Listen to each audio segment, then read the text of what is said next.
Okay, thank you, Bill, and thanks very much, Mary, for the invitation. Yes, this talk is on potential overlap, possible overlap between the neural circuits involved in driving you to sleep when you're sleep deprived and those involved in at least the sedative aspects of general anesthetics. And 20 or 30 years ago, it was not considered remotely plausible that anesthetics would act on any natural pathway, or sleep pathways in particular. But much more recently, you see diagrams like this that recognize, this is from Stephen Lorries, recognize there is an overlap. I'm not sure you can see this pointer at all. An overlap between the states. This is a diagram indicating different vigilance states from coma to the waking state. And there's at least a recognition that there is a potential overlap between deep non-REM sleep and the sedative levels of general anesthetics. And what this talk is about, and what Bill and I have been working on for the last 10 years, as he said, is whether there is a mechanistic overlap between these two states, whether, in fact, anesthetics do recruit natural sleep pathways. This is something that I have been convinced of for a long time, and this is a slide from work we did with Cliff Saper and Mervyn Mays 15 or more years ago, and where we had concluded that despite their different molecular targets, a whole variety of different anesthetics did indeed converge on endogenous sleep pathways. And in part, the evidence was what in fact alerted us that CFOS activation in sleep circuitry mirrored natural sleep, and in particular, centers in the ventrolateral preoptic, a little region of the lateral preoptic nucleus, were indeed increased in FOS activity in both sleep, but also with propofol and pentobarbital, and arousal pathways were diminished. And so we concluded then that there was an overlap. But when I started working with Bill, we wanted to re-examine this, and specifically, we started by looking at FOS upregulation. Now, what Cliff Saper had identified was this small ventrolateral preoptic nucleus area. But we looked at FOS upregulation in both recovery sleep, which you're all familiar with, the sleep that you get having been deprived of sleep for some hours. This is, of course, in mice. And a sedative, and we started with a sedative drug, Dexmedetomidine. I'll say a little bit more about this later. This is a powerful sedative that gives a rousable sedative state, not dissimilar from sleep. And it seemed a sensible drug to start with. And we found not only was FOS increased in the ventrolateral preoptic with both dexmedetomidine and during recovery sleep, but in fact, throughout the lateral preoptic and several septal nuclei, there was a marked increase, presumably in neuronal activity. Now, Bill and I, of course, were aware of the complexity of the hypothalamus, but it's become more and more evident that this is an extremely complicated area in terms of neuronal subtypes. And this is a paper published earlier this year in Science, which was a sophisticated attempt to single-cell profile different neurons across the hypothalamic region, the preoptic region of the hypothalamus. And the complexity is really bewildering. In this example, I've selected this panel, which showed what would have simply been described as galaninergic neurons, but it's clear, looking at different cellular markers, that these fall into at least 7 different clearly defined subtypes, presumably with different functions and potentially different circuitries. So the complexity is enormous, and what we decided to do was, rather than a priori decide which neurons were important, but use a technique that Mark Mayford had introduced in whole animals, which would identify neurons based on their physiological stimulus, and they could be identified without prejudice. And this is so-called activity tagging. And this allows you to identify neurons that respond to a particular physiological stimulus, in our case, sleep or sedation, And we adapted the method to deliver transgenes to local anatomical regions rather than using whole animals. And the system briefly works as follows. Any neuron that is excited, expression is driven through the FOS promoter of a TET activator protein. And this TET activator protein will bind to the P-type promoter and drive expression of the DREAD receptor, excitatory DREAD receptor, with an M-cherry fluorescent marker. And the system is under control of doxycycline. In the presence of doxycycline, the TET activator cannot bind to the promoter, so the system is locked. But in its absence, any neurons that are activated at any point will drive expression of the M-cherry and DREAD receptor. And consequently, you can tag neurons that have been activated. So the protocol is as follows. We inject, in this case, bilaterally in the lateral preoptic. We inject adreno-associated virus to deliver the transgenes, typically 3 or 4 weeks to allow neuronal transduction, and with doxycycline to lock the system down so there's little expression. Then, for a couple of days, dox is removed from the diet, and then the physiological stimulus is given, either sedative or, in a separate experiment, recovery sleep. And that causes marked upregulation of the DREAD receptor indicated by M-cherry fluorescence, either with dexmedetomidine or following recovery sleep.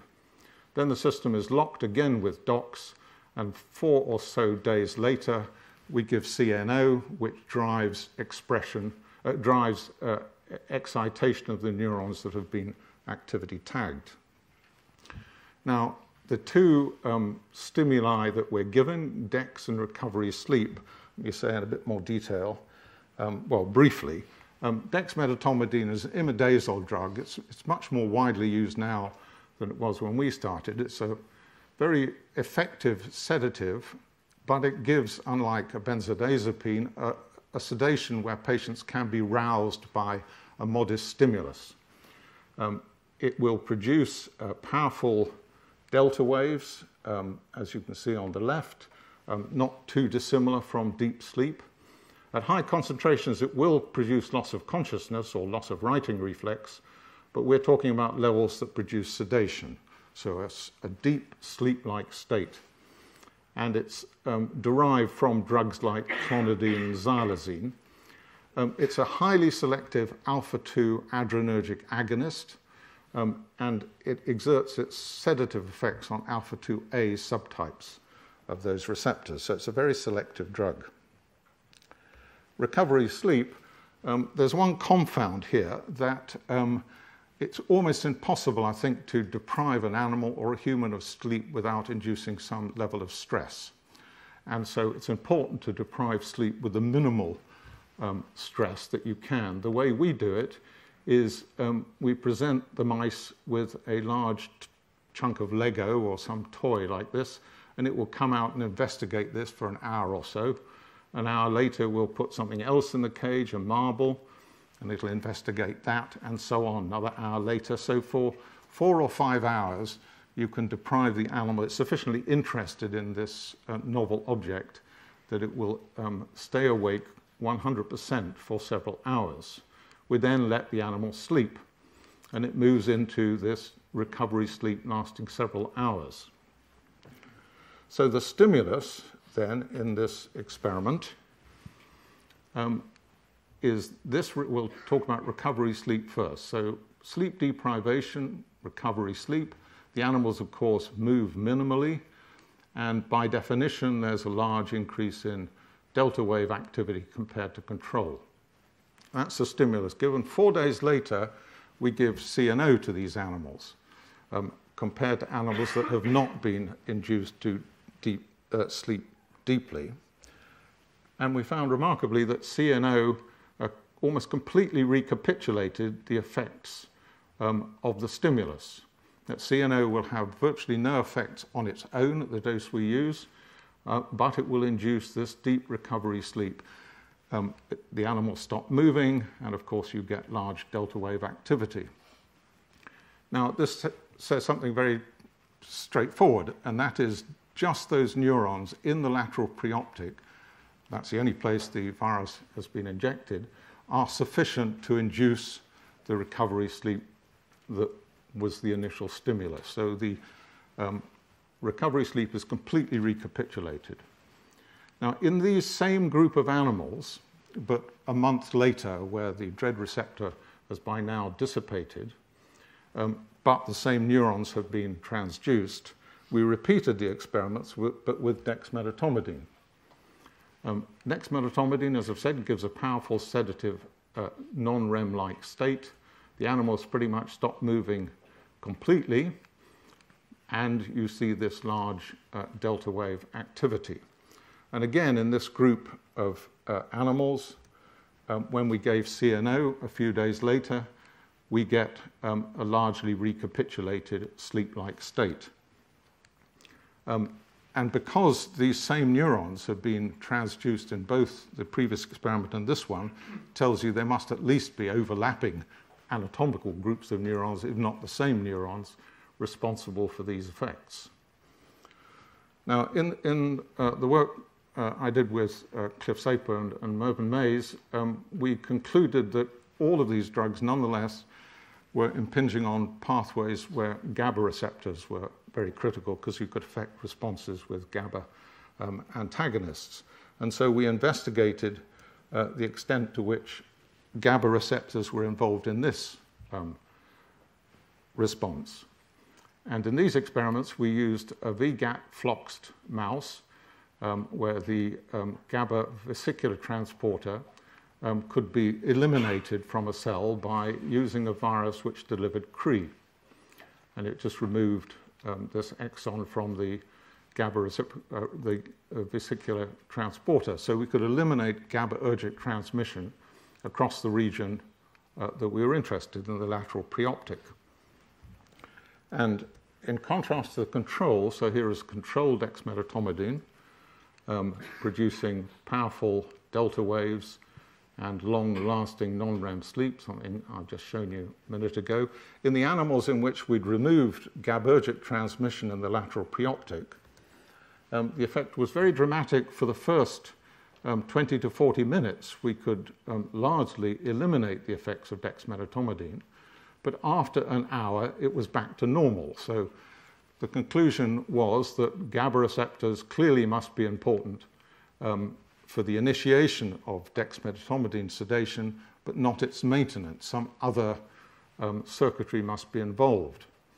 And we speculated then that galaninergic neurons, which would not have been, their activity would have remained the same after knocking out the GABA vesicular transporter.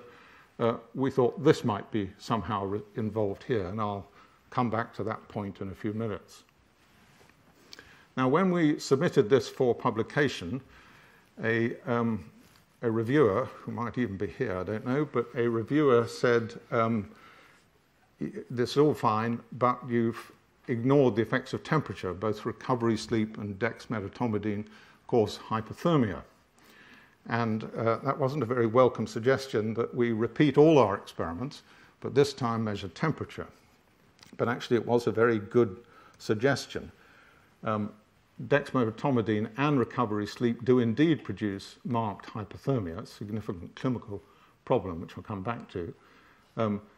There is a substantial drop in body temperature in mice given dexmedetomidine and that undergo recovery sleep.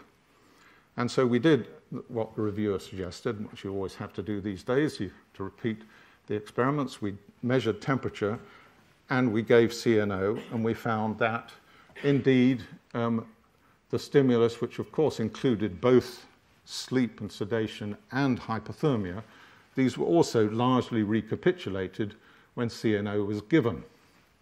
And although it was an unwelcome suggestion, we began to think much more closely about the relationship between hypothermia, temperature control, and sleep regulation. And of course, there'd been consideration of this for decades, that these two might be linked in some way. And for at least two different reasons we were interested. First is the neuroscience reason, is that many people have suggested that sleep and temperature are critically linked in mechanistic ways. Dennis McGinty years ago suggested that the reason for sleep was to cool the brain down. That idea never took much traction, but nonetheless, there is a link, and energy metabolism and control is linked with temperature also. But also the clinical side of things. Hypothermia is one of the most important problems with clinical anesthetics. A small change in temperature, 1.5 degrees, will cause a threefold increase in adverse cardiac events.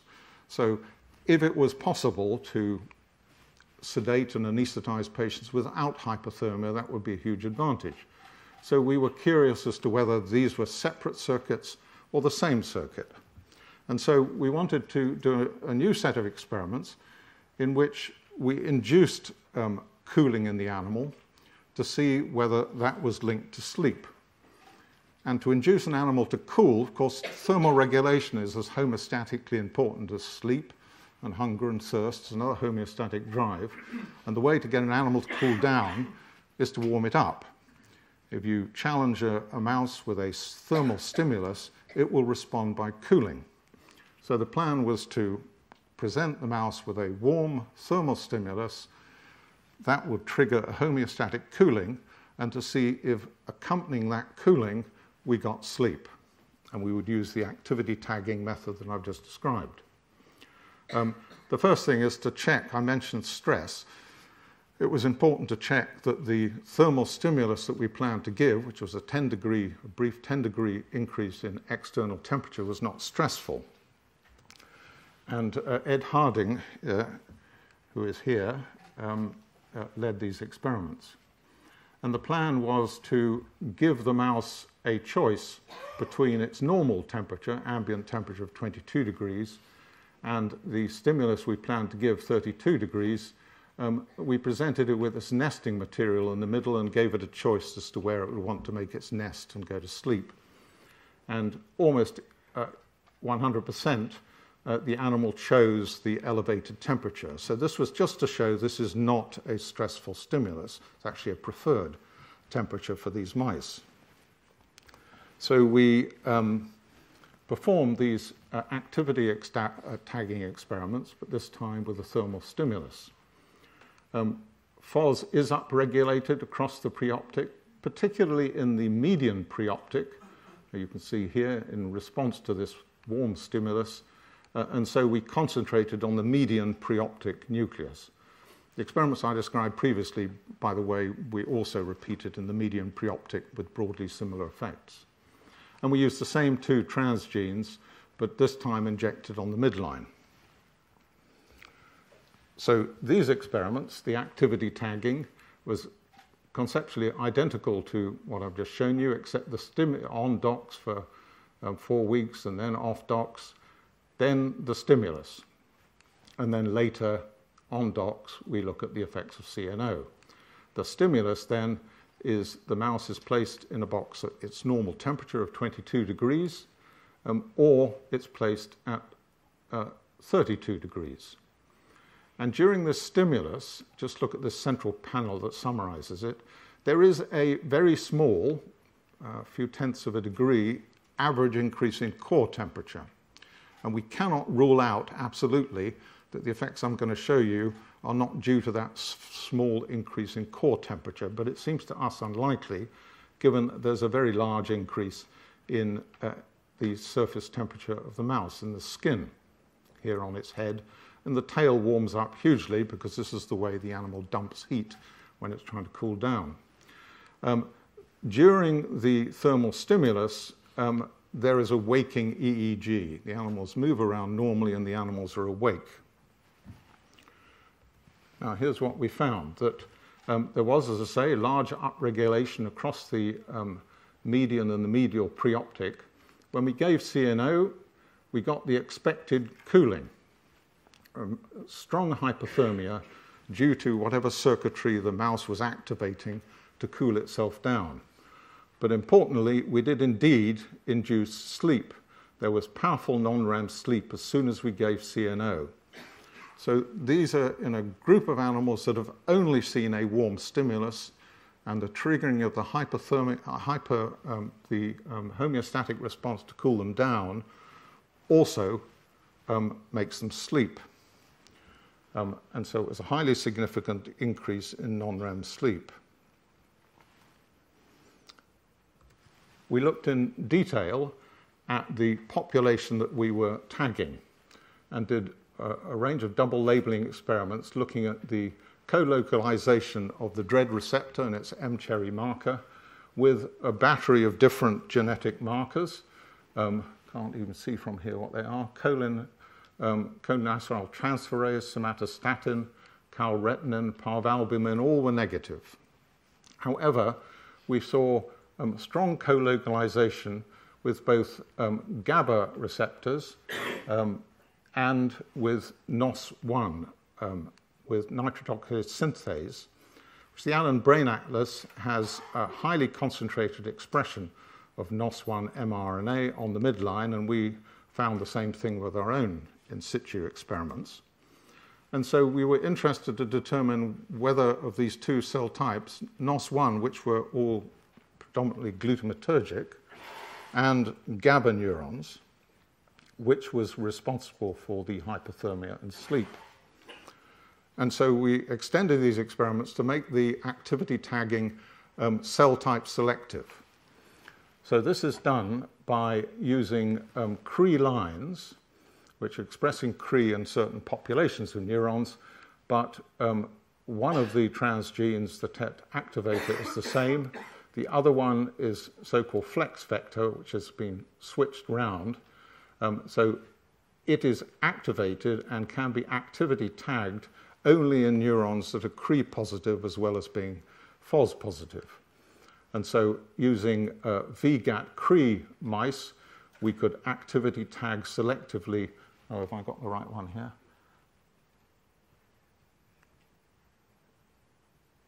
Okay, I think that diagram is wrong. But anyway, in VGAT mice, we could activity tag GABA receptors and GABA neurons, and in NOS1 Cre mice, we can activity tag NOS.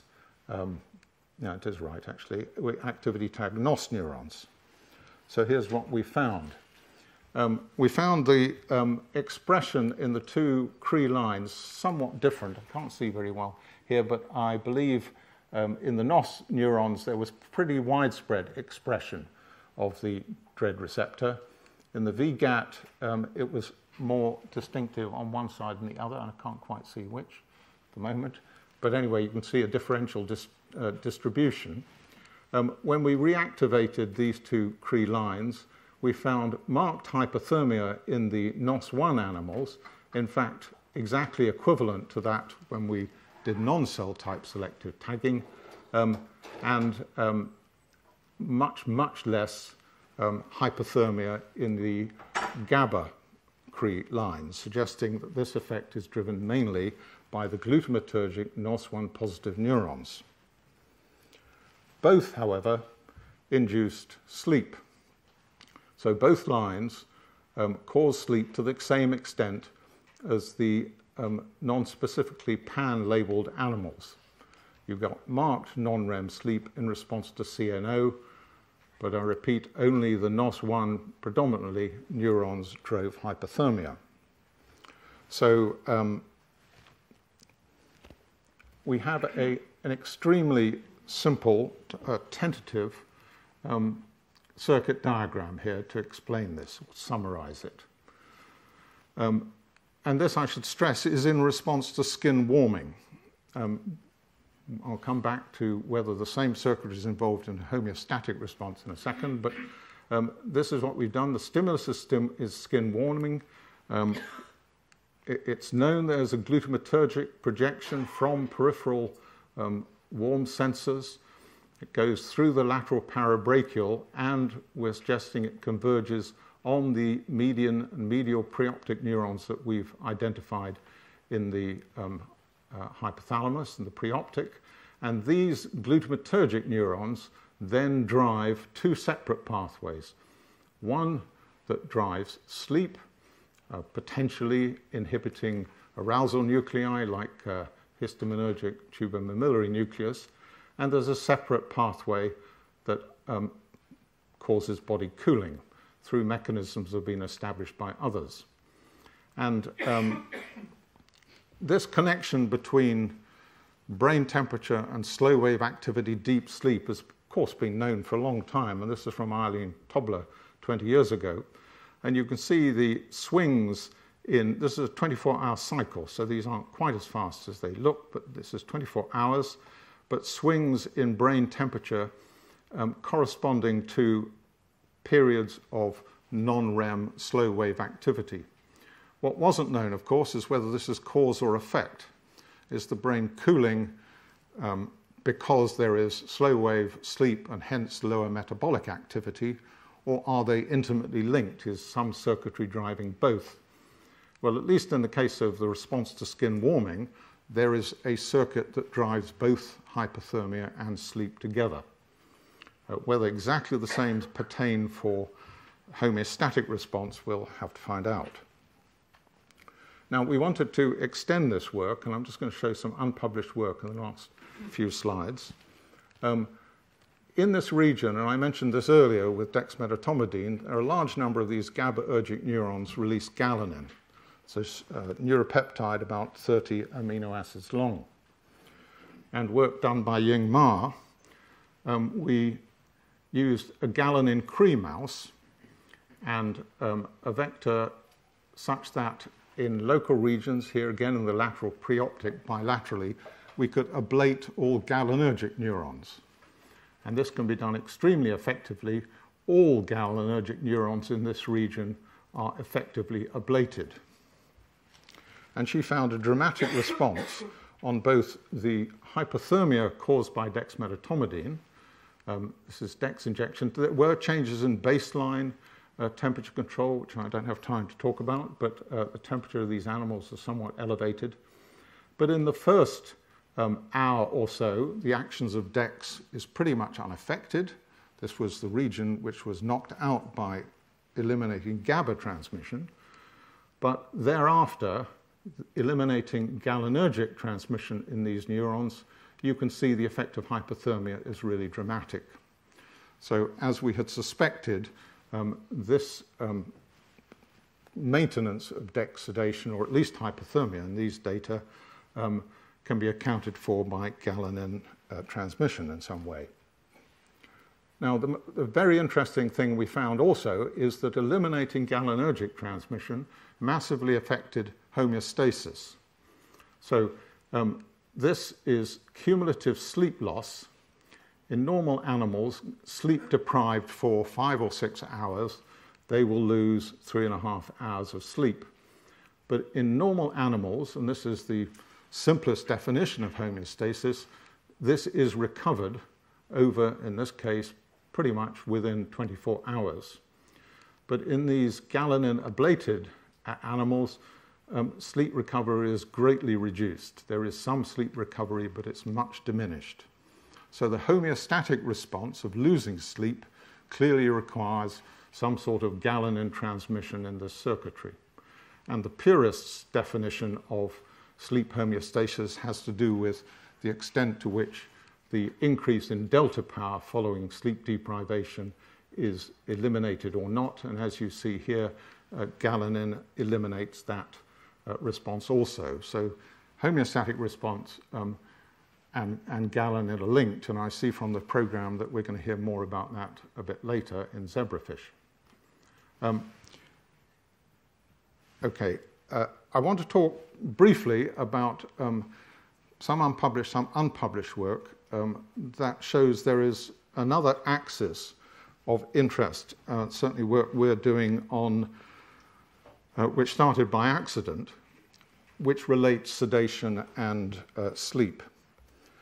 And it involves, as I say, a completely fortuitous discovery. We were using a GRM2 Cree mouse, this bit is published, to try and target certain thalamic nuclei. However, what we found consistently, we are able to very efficiently target the lateral habenula. And this is a nucleus well known for being important in aversive responses. And so we used the GRM2 Cree mouse, injected a flex vector which expressed the tetanus toxin light chain, which prevents transmission. These neurons are glutamatergic, so they're providing an excitatory output, and we could block that in these experiments using tetanus toxin light chain. And we found, to our surprise, that this hugely reduced the effects of the sedative effects of propofol, general anesthetic propofol. Propofol causes large changes in the EEG. There's a sort of increase in delta wave activity, a large increase in higher frequency. This is greatly blunted if the lateral habenula output is prevented. And loss of writing reflex was induced normally with propofol at these doses, completely ineffective in these mice, and there was about a threefold shift antagonism of propofol's actions by poisoning the lateral habenula. And motor activity, what you would call motor sedative effects, were also eliminated. Now, the lateral habenula has a major projection down to the ventral tegmental area in the midbrain.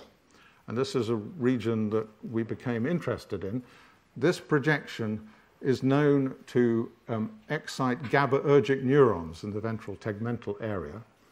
And we've just completed a large study on the effects of this in sleep and wakefulness. And we feel it links into the actions of these sedative drugs. I'm just going to show one slide from a talk that Zhao Yu is going to give tomorrow. And it illustrates just one point of this relevant to the actions of propofol. The ventral tegmental area here, Zhao showed that it projects strongly to the lateral hypothalamus. Here he's injected channel rhodopsin into the VTA, and he's measuring using the channel rhodopsin has moved to the terminals in the lateral hypothalamus, and he's recording from terminals in the lateral hypothalamus and stimulating the VTA. And what you see is an immediate and very powerful non-REM sleep induced by activating the VTA. The same neurons we are proposing are activated during propofol sedation. And you see you move into non-REM sleep. It's one of the most powerful effects we've observed. But Zhao is going to talk in more detail about the role of the VTA in sleep and wakefulness.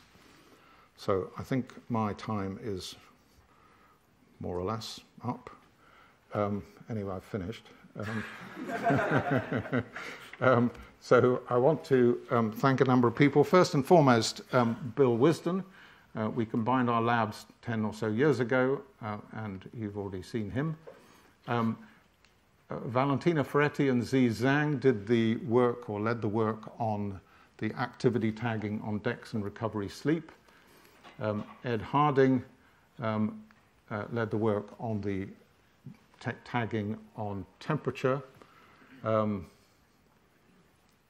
Shadem Galagan did the work on the lateral habenula. And Zhao, where is Zhao? Over there. Zhao is going to talk an oral presentation tomorrow. Raquel Eustos does all the molecular biology, and pretty much everyone else here has been involved in one way or another in most of these projects. Thank you for listening.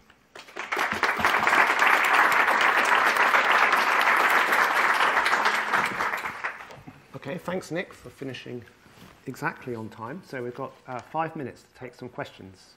Are there? Yeah, Vlad.